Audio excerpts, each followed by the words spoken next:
당연히 그 성장성에 대해서 주가는 반영할 거라고 보고 있는데 지금 왜 못 가냐면 단기적으로 너무 많이 급등했거든요. 옵티머스 그 시안 영상 보시면 기술이 어마어마하게 발전하다 못해서 무서울 정도예요 진짜로. 전 로봇이 중장기적으로 계속 주도주의 흐름을 가져갈 거라고 봅니다. 저는 원전주보다는 로봇에 대한 주가의 상승 포텐이 더 크다고 보고 있어요. 저는 기대하는 게 뭐냐면 이제 가전사업은 무조건 로봇이랑 믹스되는 혼합사회가 올 거다. 그런데 조금 위험한 거는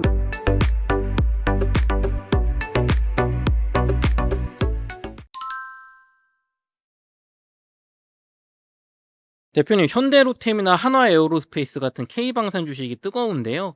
또 반면에 약간 좀 식어가는 느낌 난다라는 분도 계시고 K방산 주식들이 전반적으로 어떤 상황인가요? 전혀 식어가는 상황은 아닌 것 같아요. 요거 제가 표를 가져왔는데요. 하나에어로스페이스가 작년에 152% 수익 났고 지금 오늘 현재 지금 우리 찍는 장중 기준 가격으로 124% 상승 중이고요. 자, 여기도 주도주죠. 아까 원전이랑 똑같습니다. 하나에어로스페이스만 좋나요? 아니죠. 네. 현대로템이 수익률로 드디어 25년도에 역전했습니다. 오늘 폭등하더라고요. 오늘 막 10% 넘게 급등하는데 현대로템도 작년에 하나에어로만큼은 아니지만 이거 85% 상승이면 어마어마한 거 아닙니까? 네. 근데 지금 올해 164% 상승 나오고 있습니다. LIG 넥스원 작년에 72% 상승했고 올해 66% 상승했어요. 평균 수익률을 봤더니 하나에어로스페이스부터 현대위아까지 평균 수익률이 81%예요. 지수 8.8% 상승 나는데 81%예요. 그러면 비싸든 싸든 내가 주도주는 갖고 있어야 되는 겁니다. 그래야지 지수보다 초과 상승 나는 겁니다. 네. 저는 굉장히 의미 있게 보는 게 요 DD라는 겁니다. 정확히는 MDD라고 합니다. 맥스 드로우다운. 네. 최고점 대비 현재 주가의 등락률, 괴리율입니다. 보면 하나에어로스페이스 역시나 최고점 구간이죠. 왜? 최고점에서 마이너스 9%밖에 안 내려왔으니까. 하나오션 마이너스 17.9%. 하나오션은 조선인데 군함 하기 때문에 방산에 넣습니다. 현대로템 오늘 신고가 돌파해서 마이너스 2% 최고점하고 2%밖에 차이가 안 나요. LIG 넥스원 마이너스 2%밖에 차이가 안 나요. 하나시스템도 마이너스 4.9%밖에 차이가 안 나요. S&T 다이내믹스 마이너스 4.7%. 현대위아만 아직 최고점 회복하려면 이렇게 많이 차이가 있는 거. 이거 빼잖아요. 최고점 대비 하락률 마이너스 11%대로 줄어듭니다. 주가가 어마어마하게 좋은 상황이다. 완벽하게 주도주를 입증하고 있다. 최고점 영역에 있다는 거고요. 그 다음에 전반적으로 수익률뿐만이 아니라 실적이 따라가고 있습니다. 실적이. 대표님, 과거에는 이제 K2 전차, K9 자주포, FA50 이런 완제품 무기가 수출이 잘 되고 그거를 만드는 회사들이 각광받았는데 요즘에는 K방산 시장에 엔진 같은 부품이 좀 주목을 받고 있다고 하는데 이게 좀 어떤 얘기인가요? 그 방산 요거 굉장히 그림 잘 돼 있더라고요. K9 자주포하고 K2 전차. 근데 외부 거 부품, 특히나 엔진 같은 거나 변속기 같은 경우는 독일 거를 썼거든요. 그러니까 밸류체인이 수직 계열화가 안 되니까 마진이 나쁜 거죠. 이거 싸게 납품하는데 마진이 떨어지면 계속 장기적으로 수주를 받아도 회사 입장에서는 손해잖아요. 왜 2차 전지 똑같아요. 양극재 업체들 리튬 니켈 강산 사잖아요. 네. 전구체 밑에 자회사로 둬가지고 에코프로 같은 경우는 에코프로 머티에서 직접 전구체 조달받잖아요. 네. 포스코퓨처 외부에서 사오고 뭐 LNF 외부에서 사오고 그러면 그만큼의 돈이 들어가잖아요. 네. 원가가 떨어지잖아요. 원가 경쟁력이. 그래서 너무 중요한 얘기를 해주신 거예요. K9 자주포도 결국은 국내 밸류체인에서 엔진을 쓰면서 원가를 엄청나게 절감하고 밸류체인을 내재하면서 더 가격 경쟁력이 생기고 글로벌 레퍼런스를 얻는 데 있어서 여러 가지 측면으로 용이해졌다는 겁니다. 기존에 엔진은 독일 거 갖다 쓰니까 독일에서 엔진 수급에 어떤 문제가 생기거나 공급망에 문제가 생기거나 독일에서 엔진 가격을 올려버리거나 그러면 그게 굉장히 하여튼 우리나라 이 K9 자주포 수주 받고도 K2 전차 수주 받고도 상당히 불편한 상황이 많이 연속이 됐었는데 이게 다 이렇게 밸류체인을 내재한 겁니다. 이런 회사들이 다 가는 거죠. 풍산, S&T 다이내믹스, STX 엔진, K2 전차 쪽에서는 유무선 통신 장비 쪽에 코츠 테크놀로지, 빅텍, 뭐 MNC 솔루션, 현대위아, i3 시스템 이런 회사들 밸류체인들이 그냥 S&T 다이내믹스 여기 또 있죠. 변속기. 이런 회사들이 결국은 국산화를 통해 원가를 절감하고 각종 외국 기업들, 유럽계 기업들한테 발주를 줬을 때 생겨나는 레퍼런스 문제, 납기 문제, 또 여러 가지 공급망의 문제들을 해결하기 위해서 이런 엔진 같은 부품들을 국산하면서 더 경쟁력을 얻은 겁니다. 그러니까 그런 기업들이 예를 들어 변속기를 최초로 대부분 독일의 라인메탈 걸 쓰다가 이제 S&T 다이내믹스 변속기를 쓰니까 S&T 다이내믹스도 영업이익이 166% 증가하고, 그럼 K2에만 들어갔더니 이제 K9까지 확장되고, 그 다음에 STX 엔진 같은 경우도 이 K9 자주포와 한국형 구축함이나 잠수함이나 이런 데 직접 국내 엔진을 납품하면서 영업이익이 막 124%씩 증가하고, 적외선 센서로 공급하는 i3 시스템 같은 경우도 이런 센서도 전부 뭐 유럽산이나 미국산을 쓰다가 이제 국산화에 도입하기 시작했다는 거죠. 그러면서 이 전반적인 밸류체인이 다 같이 살아나기 시작한 겁니다. 이제 예전처럼 완성품 한화 에어로스페이스 딱지 달고 거기만 올라 이제 그런 시장이 아니다. 그렇죠. 대표님 또 이제 방산주만큼 로봇 시장도 굉장히 관심을 많이 받고 있는 것 같아요. 네. 테슬라의 옵티머스 공개 후 더욱 주목받고 있는데 국내외 로봇주들 움직임은 어떤가요? 옵티머스 그 시연 영상 보시면 네. 기술이 어마어마하게 발전하다 못해서 무서울 정도예요, 진짜로. 아니 그랬잖아요. 그 엔비디아 젠슨왕이 휴머노이드 로봇이 제조업 공장에 채워지는 거 5년 안 걸릴 거다라고 했는데 테슬라가 우리는 3년 정도 27년에 휴머노이드 공장에 싹 깔릴 거라고 했고, 최근에 속속들이 데이터 나오는 게 뭐냐면 BMW의 피규어 AI 로봇이 그거밖에 안 들어가? 물량 더 늘려줘. 그랬더니 경쟁적으로 보스턴 다이내믹스가 현대차에서 야 수천 대를 공급할 게 아니라 수만 대를 공급해야지 하고 단위 사이즈가 계속 업그레이드 되는 현상들이 나오고 있고, 물류하면 뭐 거의 탑티어죠. DHL 들어보셨죠? 네. DHL에서도 야 그 보스턴 다이내믹스 로봇 좋더라고, 물류 우리 그 이동 로봇으로 쓰게 공급해줘 해가지고 이렇게 업종 간의 합종 연행이 막 나오고 있어요. 그래서 로봇도 참 돌아가면서 상승을 나타내고 있습니다. 자, 레인보우 로보틱스가 작년만 해도 마이너스 7%였는데 올해 55%, 많이 내려왔어요. 점점 주가가 매력적인 수준으로 가고 있습니다. 그래서 제가 레인보우 로보틱스를 더 세게 얘기할 수 있는 시기도 한번 오지 않을까. 하이젠 RNM 95% 상승했죠. 고영 75% 상승했죠. 뒷단에 있는 거 중에 하이젠 RNM하고 같이 비교해서 꼭 공부하셔야 될 기업이 로보티즈인데 4천억대 시총이었어요. 시총이 7천억대까지 올라왔어요. 그러면서 주가가 107% 올랐습니다. 근데 유일로보틱스는 뭐 펀더멘탈이 괜찮진 않은데 SK온 때문에 8천억 사이즈까지 왔고 100% 상승했어요. 자, 클로봇이 65% 상승했네요. 클로봇 별로 아는 그거 없잖아요. 네, 처음 아는 들어봐요. 투자자들 없잖아요.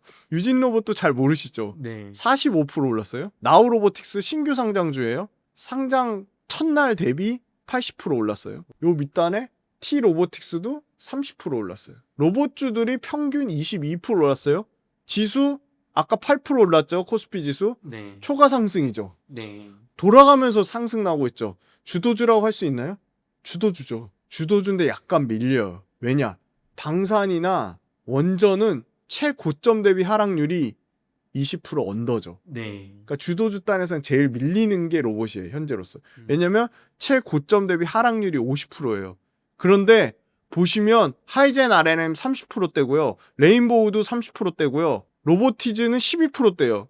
그런데 두산 로보틱스가 시총 3조짜리인데 지금 계속 부진해요. 지금 두산 로보틱스만 조금 회복돼도 이 평균 DD 값은 엄청나게 올라갈 겁니다. 30%대로. 그래서 지금 시장 대비 초과 상승이 나오고 있어서 로봇주는 계속 주도주 후보군이다. 네, 그렇게 보고 있습니다. 대표님 이제 투자 포트폴리오에 앞서 2부에서 원전주는 좀 조정받을 때마다 꼭 담아야 된다. 네네. 최강의 주도주다 하셨는데 네. 그럼 반면에 로봇 주식은 좀 어떻게 보시나요? 이것도 좀 필수로 들어가야 될 포트폴리오라고 보시나요? 네, 저는 로봇하고 원전 중에 원전이 이미 주가가 로봇보다 훨씬 많이 올랐죠. 이 표만 보셔도 비중을 저는 로봇을 더 많이 싣는 게 저는 제 개인적으로 참고만 하세요. 네. 저는 로봇이 원전 못지않게 좀 중장기적으로 계속 주도주의 흐름을 가져갈 거라고 봅니다. 그런데 조금 위험한 거는 로봇은 아직 적자잖아요. 원전은 숫자가 찍히잖아요. 네. 그래서 조금 걱정이 되는데 근데 그럼에도 불구하고 오히려 로봇이 돈을 버는 시점이 되면 그때는 오히려 로봇이 성장주의 그 가치를 잃을 거라고 보고 있기 때문에 로봇을 성장주의 관점으로 본다면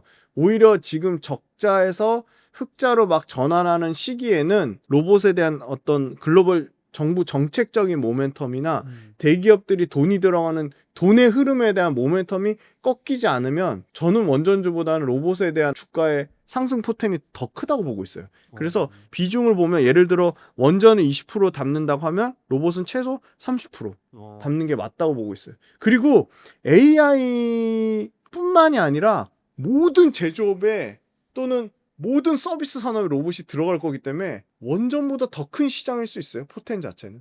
에너지 시장이 예를 들어 전체 에너지 시장 뭐 천조 중에 원전이 차지하는 비중이 2,300조 시장이라고 보면 로봇은 제조업에 휴머노이드 로봇이 싹 다 바꾼다? 그러면 그 휴머노이드 로봇만 350조 시장이에요. 그 협동 로봇 시장이 한 150조에서 200조 되거든요. 그 다음에 휴머노이드가 제조업에 들어가지 않고 서비스업까지 침투한다. 우리 가정까지 침투한다? 그럼 로봇 시장도 이거 전체 로봇 시장은 1,000조 시장 되지 않을까? 그러니까 저는 2차 전지 배터리보다도 더 큰 시장이 로봇 시장이라고 보고 있어요. 만약 AI랑 결합된다? 그러면 진짜 최대 보면 뭐 한 1,300조 시장까지 볼 수 있지 않을까? 대표님 좀 주목하고 계신 로봇 기업이나 혹은 세상이 주목하게 될 호재나 이슈가 있다면 좀 소개 마지막으로 부탁드리겠습니다. 네. 일단 국내 대기업들이 미래 먹거리로 로보틱스를 낙점해서 엄청나게 돈을 투자를 한다는 거고요. 그리고 생각보다 빠르게 삼성전자, LG전자, 현대차그룹, 하나, 두산 로봇 제조업에 투입이 되고 있습니다. 그 다음에 너무 중요한 이 피지컬 AI랑 개념이랑 인바디드 AI랑 개념, 신체화 AI 개념을 통해서 AI가 추상적인 소프트웨어에 머무르지 않고 센서와 액추에이터와 물리적인 신체, 바디를 갖춰서 현실 환경에서 직접적으로 상호작용하는 기술로 폭증한다는 겁니다. 그래서 이 신체화 AI를 뭘로 구현할 거냐? 바로 휴머노이드 로봇으로 구현할 거다. 그러면 휴머노이드 로봇의 가장 필요한 핵심 부품이 뭐냐? 사람의 근육과 연골, 관절에 해당하는 액추에이터다. 그런데 너무 감사하게도 액추에이터는 국내 기업들이 해볼만 하다. 대표적으로 액추에이터를 만드는 회사는 제가 지난달에 소개해드렸던 하이젠 RNM이 있고요. 저는 여전히 제 로봇 탑픽은 하이젠 RNM과 레인보우 로보틱스지만 로보티즈 절대 무시하면 안 된다. 하이젠 RNM급의 액추에이터 기술력을 세계적으로 갖고 있는 게 로보티즈다. 왜 그거를 로보티즈가 그럼 뭘 보고 세계적인 액추에이터 수준이냐? 그걸 증명을 했습니다. 중국의 유니트리가 세계 그 탑티어 로봇 회사 중에 꼽히는 회사로 중국 로봇 회사 중에 제일 잘 만드는 회사고 세계 탑티어에도 들어가는 뭐 한 10위권 정도 로봇 회사거든요. 네. 근데 당연히 중국도 자체적으로 이 액추에이터를 만드는 로봇 부품 회사들이 있을 거 아니에요. 그런데 중국의 로봇 부품 회사들 거를 안 쓰고 이 유니트리가 로보티즈의 액추에이터를 쓰고 있습니다. 그 말은 아직까지 로보티즈의 액추에이터가 중국의 액추에이터보다 기술력이 높다는 거고요. 심지어 로보티즈는 기사 찾아보시면 테슬라의 시제품을 납품한 이력이 있습니다. 그러니까 시제품을 납품했다는 건 언제든 로보티즈의 글로벌 레퍼런스가 쌓이면 테슬라 쪽으로도 물량이 늘어날 가능성이 충분히 있는 거죠. 그 다음에 여기는 최근에 이슈가 있었습니다. 부정적인 이슈로 봤어요. 시장에서는 오히려 자율주행 로봇 사업을 분리했어요. 물적 분할을 추진한 거죠. 그런데 굉장히 이게 긍정적인 이슈입니다. 왜냐하면 로보티즈의 액추에이터는 영업 마진이요 28%예요. 이번 1분기 실적 나오는데 20%가 넘는 엄청나게 좋은 영업 마진을 가진 사업부인데 심지어 작년 기준으로 매출의 98.5%를 차지하는 액추에이터를 이 자율주행 로봇 개발한다고 연구개발이랑 인건비랑 감가상각비로 다 까먹은 거예요. 그래서 계속 적자가 난 거예요. 그래서 이 회사가 잘한 게 자율주행 로봇 사업을 분리해서 자율주행 로봇 사업은 우리가 외부에 투자를 받을게. 로보티즈의 주가는 분리한 이 액추에이터 사업만으로 평가를 해줘. 그래서 자율주행 로봇 사업이랑 액추에이터를 분리한 겁니다. 그런데 연구 인력 충원하고 자율주행 로봇 사업이 지속적으로 적자를 했는데 물적 분할하면서 그 부담이 완전히 감소된 겁니다. 그러면 자율주행 로봇 사업은 외부에서 투자금을 받아서 자율주행 로봇 사업대로 R&D를 키우고, 액추에이터는 피지컬 AI에 집중해서 피지컬 AI가 폭증하고 있으니까 액추에이터는 그 자체로 이제 투명하게 실적이 반영이 되는 거죠. 그래서 이 액추에이터가 구글의 딥마인드나 스탠퍼드 대학의 모바일 알로하 로봇, 그 다음에 MIT의 피지컬 AI 쪽에 공동 연구에 들어가고, 심지어 메타나 애플의 가정용 탁상 로봇까지 세계적인 로봇 기업들이 이 로보티즈의 이 다이내믹 셀이라고 하는 통합 액추에이터를 구동 부품으로 쓴다는 겁니다. 그리고 휴머노이드는 아니고 휴머노이드 전 단계인 약 일종의 과도기 휴머노이드라고 할 수 있는 밑에 발 달린 거, 다리가 없어요. 바퀴 달린 휴머노이드 로봇이 AI 워커라고 해가지고 이미 이거 LG 전자에 납품했습니다. 저는 기대하는 게 뭐냐면 이제 가전 사업은 무조건 로봇이랑 믹스되는 혼합 사회가 올 거다. 네. 6월 달에 뭐가 나오죠? 삼성이 그러니까 가정용 AI 비서라고 하는 볼리라고 하는 로봇 나오죠. 공처럼 생긴 거. 네. 이제 6월 달 이제 곧 나오죠. 그런 가정에도 급격하게 침투되고 있다는 거고요. 액추에이터 유니트리 로봇으로 증명을 했고, 당연히 이 액추에이터는 국내 아마 탑티어라고 할 수 있는 레인보우 로보틱스에도 아마 들어갈 겁니다. 근데 두산 같은 경우는 워낙 그 하이젠 RNM이 꽉 잡고 있어서 두산 로보틱스는 아마 하이젠 RNM 액추에이터가 들어가지 않을까 그렇게 보고 있고요. 액추에이터가 OP 마진이 20% 넘는 굉장히 고마진의 상당히 좋은 핵심 부품이면서 마진율도 좋은 피지컬 AI와 휴머노이드의 가장 큰 수혜를 받을 수 있는 부품이라고 보고요. 로보티즈는 이미 수출 비중이 80% 이상입니다. 그러니까 완전 수출 기업이고요. 네. 그 다음에 마지막으로 이 액추에이터가 얼마나 많이 들어가느냐, 너무 중요한데, 휴머노이드 생산 원가의 80%가 액추에이터예요. 어마어마하게 핵심 오브 핵심 부품인데, 그 중에 이 손의 자유도라고 하거든요. 네. 모든 작업이 손으로 거의 다 이루어지잖아요. 손의 자유도라고 하는 이 덱스트러스, 이게 손 말하는 겁니다. 덱스트러스용 액추에이터는 전체 휴머노이드 생산 원가의 15%를 차지할 정도로 너무너무 중요한 부품인 거죠. 그러면 휴머노이드 5천만 원 가정하면 지금 5천만 원대 없어요. 7천만 원대 제일 싸요. 중국 거. 7천만 원 가정하면 15%면 얼마죠? 800만 원 정도 네. 되겠네요. 그죠? 800만 원 정도 원가가 들어가는 거예요. 와. 그러면 800만 원 얘네가 로보티즈가 몇 대 생산하겠다 하면 그냥 딱 가격 곱하기 물량 하면 매출 나오잖아요. 그래서 벌써 나오잖아요. 그래서 그냥 400억 매출, 아마 이 액추에이터 매출로만 올해 400억 나올 것으로 예상하고 있어요. 근데 점점 더 액추에이터, 이 덱스트러스용 액추에이터는 많이 필요합니다. 일반 휴머노이드가 15개 정도 쓴다고 하면요, 테슬라의 옵티머스는 44개예요.